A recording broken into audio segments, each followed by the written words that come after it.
Ok, esta no es escatológica tampoco, pero muy interesante. Ahí hay otras errores escatológicas, pero dice, no voy a mencionar su nombre. Dios los bendiga. Es de Venezuela. Me separé de mi esposa hace 20 años y tengo una nueva pareja desde hace 17 años. Me quiero casar con ella, pero mis pastores dicen que debo quedarme solo. Si fueran de su iglesia, Pastor Armando, ¿usted le daría el mismo consejo? Entonces, se divorció y ahora se quiere volver a casar, ¿es correcto? Correcto. Él se separó y se divorció seguramente y tiene 17 años con su compañera y se quieren casar, pero los pastores le dicen, no, usted tiene que quedar solo. Bueno, la respuesta bíblica es la siguiente. En el caso que fuera de nosotros, viene una persona y me dice, vamos a ponerle Juan, pastor, me divorcié en tanto tiempo. Lo primero que nosotros le preguntamos a la persona que se ha divorciado es bajo qué características se divorció. Si fue porque ella lo engañó a él, o él la engañó a ella, o porque hubo un matrimonio demasiado tóxico, etcétera, etcétera. Entonces sabemos que la causal de divorcio en la Biblia es simplemente cuando hay adulterio y abandono de hogar. De acuerdo a 1 Corintios 7, versículo 12 al 16. Lo vamos a leer rápidamente enseguida. Entonces, a esta persona se le pregunta, si él me dice, bueno, fue por adulterio, porque sí me fui yo con otra y mi esposa me metió el divorcio. Entonces, la obligación de la persona que abandonó a su esposa porque él cometió adulterio es ir con ella y pedirle perdón, ¿verdad? Y buscar la reconciliación, por lo menos durante el primero o segundo año. Porque, bueno, la esposa dice en Proverbios 6 que es muy difícil que los celos puedan ser sanados inmediatamente, toma tiempo y él tiene que pagar el precio por ese tiempo. Ahora bien, si pasa un año o 2 años y él regresa otra vez para decirle, oye, quiero regresar contigo, perdona mi adulterio, y ella le dice, ya no quiero saber nada de ti, en ese momento él puede comenzar a seguir a Jesucristo de una forma ya verdaderamente en santidad y puede volver a casarse con el perdón de Dios.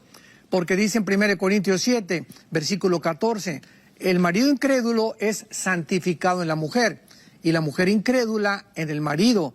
De otra manera vuestros hijos serían inmundos mientras que ahora son santos. O sea, si una esposa tiene un marido que no es cristiano, ella no puede divorciarse porque él sea cristiano. Ella tiene que mantener su relación con él hasta que él abandone el hogar o cometa adulterio. En ese momento la persona que es víctima, si una mujer tiene un marido que se fue por adulterio y él ya se fue con otras, ella tiene la posibilidad de volver a casarse. Si un hombre, su esposa cometió adulterio y lo dejó al hombre, él también tiene la posibilidad de volver a casarse. Y lo dice el versículo 15.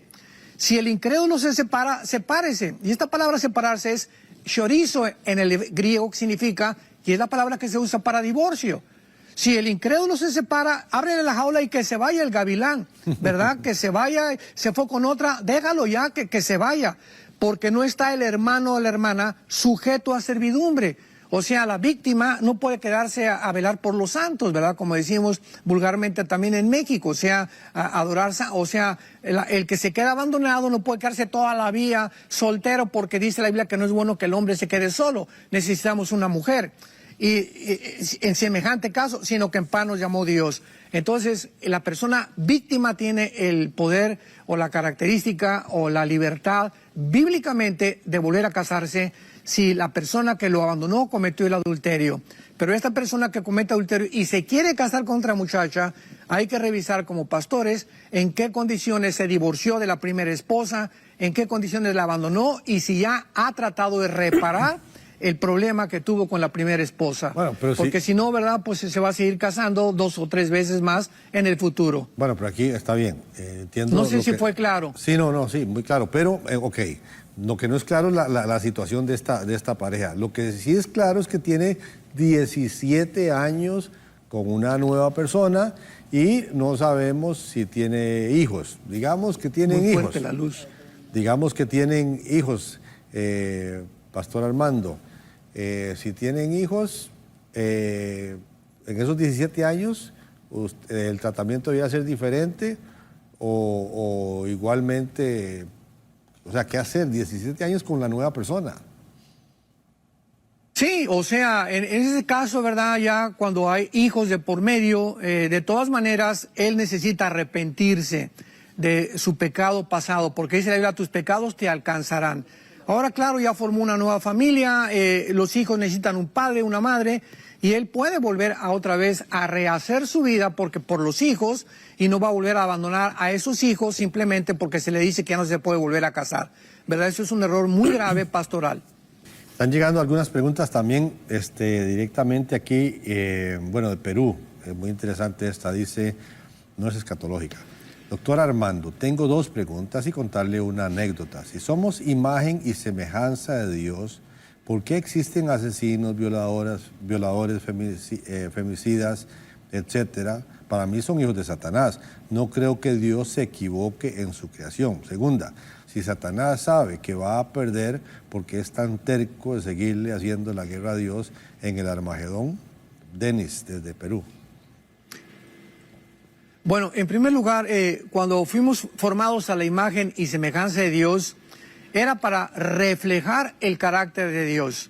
Sin embargo, la Biblia es muy clara en el capítulo 3 del Génesis, donde dice que cuando el pecado entró, esta imagen se deterioró de alguna forma y entonces morimos espiritualmente de Dios, porque somos espíritu, alma y cuerpo. Al entrar el pecado, nuestra relación espiritual se cortó. La muerte en la Biblia, la palabra thanatos en el griego no significa cesar de existir. La palabra muerte en la Biblia significa separación. Entonces morimos espiritualmente, nos separamos, nos aislamos de la fuente de energía que es Dios. Y comenzamos a depender nada más del alma y del espíritu.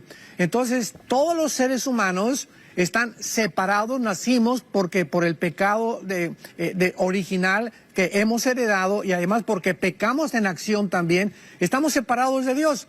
Y en el momento que nos separamos, pues la imagen de Dios se distorsionó y comenzamos a depender de nuestras decisiones, nuestra voluntad, y eso Dios no lo puede impedir, porque entonces impediría todas las guerras, y hubiera impedido el holocausto, hubiera impedido las matanzas de Saddam Hussein, hubiera impedido que se violen los niños, porque en ese momento ya el ser humano deja de ser libre, por lo cual tiene que llegar a un juicio y tiene que ser acusado al final de todas sus acciones.